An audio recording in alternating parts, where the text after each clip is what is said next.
बर्फीले भालू की कहानी। बर्फीले भालू जो खून के प्यासे होते हैं, जिन्हें किसी भी जानवर या मनुष्य के खून की गंध दूर से ही आ जाती है, उनसे बचना बहुत मुश्किल होता है। बर्फ में मनुष्य उन भालुओं से भी तेज भाग नहीं सकते, इसलिए बर्फ में रहने वाले लोग उनसे बचने के लिए एक तरीका अपनाते हैं। वे तेज धार के चाकू में धार की तरफ बकरे या किसी छोटे जानवर का खून लगा देते हैं और उस पर लगातार कई परत खून की लगाकर सुखा लेते हैं और उसे उल्टा चाकू अर्थात खून लगी हुई धार को ऊपर की ओर रखकर और पकड़ने का हत्था जमीन पर गाड़ देते हैं। जब उस स्थान के आसपास भालू आता है तो वह उस खून की गंध पाकर उसे जल्दी जल्दी चाटने लगता है और चाटते चाटते उसकी कब उसकी खुद की जुबान कट जाती है। भालू को पता ही नहीं चलता और इस रीति से भालू अपने ही गर्म खून को चाटने लगता है और वहीं मर कर ढेर हो जाता है। पाप भी ऐसा ही है, यदि वह प्रारंभ में मजा दे रहा है तो अंत में मजदूरी मौत ही देगा। पाप के विषय में बाइबल क्या कहती है?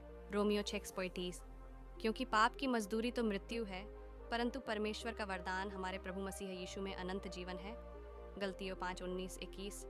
शरीर के काम तो प्रकट हैं, अर्थात व्यभिचार, गंदे काम, लुचपन, मूर्ति पूजा, टोना, बैर, झगड़ा, ईर्ष्या, क्रोध, विरोध, फूट, विधर्म, डाह, मतवालापन, लीला क्रीड़ा और इनके जैसे और काम हैं। इनके विषय में मैं तुमको पहले से कह देता हूँ, जैसा पहले कह भी चुका हूँ, कि ऐसे ऐसे काम करने वाले परमेश्वर के राज्य के वारिस ना होंगे।